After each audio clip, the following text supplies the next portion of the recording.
The movie starts with a small village in Africa, where we see a small hospital. A doctor whose name is Andrew tries to save a boy's life, but he fails due to lack of medical supplies. Suddenly, a villager comes in and says that the Boko Haram soldiers are on their way to take them as hostages. Andrew quickly goes to his wife, who is teaching to children in a rural school. They quickly gather their things and take their car to the airport. Things turn worse for the couple when they're told to make a quick exit. On the way, his wife asks Andrew that whether they will come back, to which Andrew disappointingly replied that he don't think that things will turn out normal here. His wife loves this area and the people, and she wants to live among them. When they reach the airport, they manage to catch a plane that looks very old and out of service, but they have to escape the danger. That's why they decide to board it. Grun, the pilot of the plane, who looks like criminal, is a very selfish and stubborn person. He allows Andrew and Sue a seat each for 10,000 rands,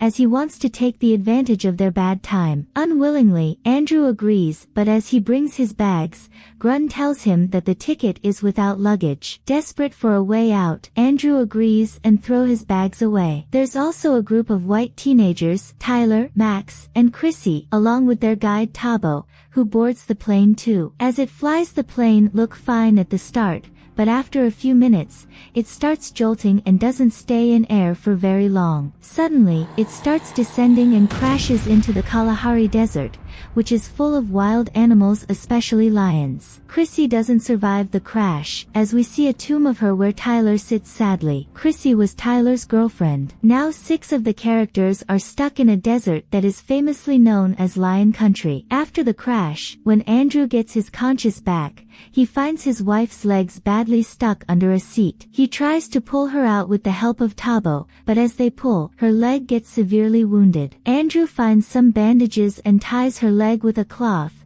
but the blood on her leg is smelled by a lion. Grun suggests that the Kwana village is at a day's walk to the east, and if they start now, they will reach there by tomorrow morning. Max says that it's towards the west, but Grun convinces them, saying that he knows this area very well. Grun is an idiotic egomaniac who wouldn't look out for anybody else but himself. They ask Andrew to go with them, but he decides to stay with his wife. He tells them that they should go to the village and send some help. Grun takes the group in the wrong direction as they walk all day, but can't see any sign of the village in any direction. Also, everybody is exhausted and severely dehydrated. Max had warned Grun before about the wrong turn, and seeing he was right. As they climb up a small hill, they see a vast desert in front of them, where they see no signs of village. Max loses his temper and he snatches Grun's pistol, and leaves the group to find the village on his own, while the rest of the group walk back towards the crash site. When the group left Andrew and Sue alone, Andrew searches around the leftover things to find something useful. As he searches, he finds rhino horns in the boxes. It means that Grun was smuggling them out of the country. While he is busy and look into boxes, a lion attacks and takes Sue. The group returns and finds some shattered hair and blood. Andrew attacks Grun and almost chokes him to death, blaming him for the death of Sue. Tabo uses the flare gun to separate them, which also reduces the chances of getting rescued as it is the only flare gun with them. Andrew is very sad and too sullen to think of anything else but Sue. He now wants to be killed too. Grun figures out that if they have to survive the lions, then the pilot's cabin is the only way. With a room for only 2 people, he and Tabo decide to take Andrew in too. Tyler, who is the richest guy in the team, offers Tabo $1 million to let him in. But Tabo sees the vanity of white people, and rejects the offer by telling him that, "You people all are the same." Grun helps Tyler by setting him up with a campfire, and tells him to keep the fire up to keep himself safe from the beasts. As the night comes, the 3 of them settles themselves in the cabin and closes the door, while Tyler sits outside keeping the fire alive. When the night comes, Tyler is drowsy, but he struggles to keep himself awake. They hear the gunfire as Max struggles to fight back against the lion attack, but he is out of bullets and is killed. Grun comes out of the cockpit to pee, when a snake makes its way into the pilot's cabin. He wakes up Tyler and tells him to stay up as it could be very dangerous for him. However, Tyler sleeps while his life is in danger, and 3 pairs of shining eyes indicate he doesn't have much time. Suddenly, the lions roar up, attacks and kill Tyler, while Grun, Tabo, and Andrew hold onto the door as one of the lions attack them too. While they are struggling with the door, the snake bites Tabo. He is in too much pain, but Andrew quickly cut the bite site with knife to drain the venom. He binds his leg tightly to stop the spread of poison into body. However, he forgot to untie the leg after the procedure and Tabo has his leg paralyzed. In the morning, the limping Tabo and Grun try to move on from the death of Tyler, and find the way to the village. Andrew has given up hope, and he stays back, but Grun tries to convince him to go with them. As the 2 of them walks away, Grun calls Andrew to come but he is sitting silent and lost. Suddenly, Grun sees a beacon of hope and shouts when a jeep comes towards them. The joy and hope don't last for long, as it is the Boko Haram men. They capture the 3 of them without paying much attention to their words. Tabo tries to reason with them, being the only one who can speak Zulu. The soldiers consider Tabo nothing more than a servant of the whites,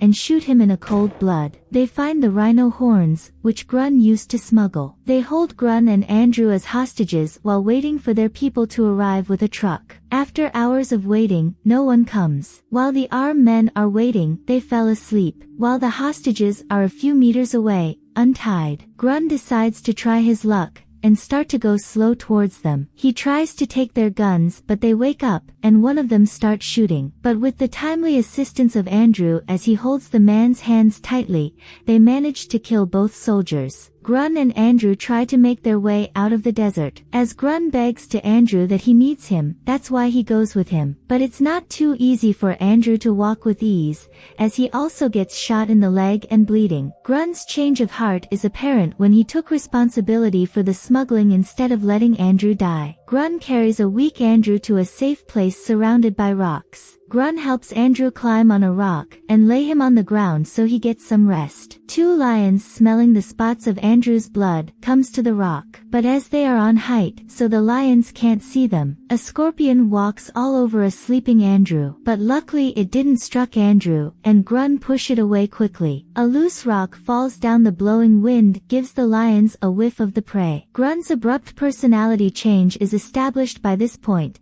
as he tells Andrew that he admires how helping Andrew made him feel good after a long time. Grun rubs blood all over himself to be a distraction and a bait for the lions. Grun tells Andrew to go to the village and seek some help, while he will distract lions, so Andrew could find a safe passage. The lions jump on Grun as he runs toward them, while a half-conscious Andrew tries to find his way towards the village. Andrew keeps going unconscious several times as he moves towards the village, while Hyena tries to attack him. As Andrew is about to bash a couple of hyenas with a piece of wood that he found on the ground, a miraculous thunder strikes right in between them. The hyenas run away, and the rain starts, for which Andrew opens his mouth to let the drops into his mouth. Suddenly, the people from the village arrives and take him towards the village. These are the same people and the village from which he escaped with his wife to save his life. And at this point the movie comes to an end. The movie gives us a lesson that even in the darkest of times, there is always a ray of hope. With courage and determination, we can overcome all the challenges by working together and helping each other. It also tells us that even the most selfish people can change, and even can sacrifice their lives for others. Thanks for watching.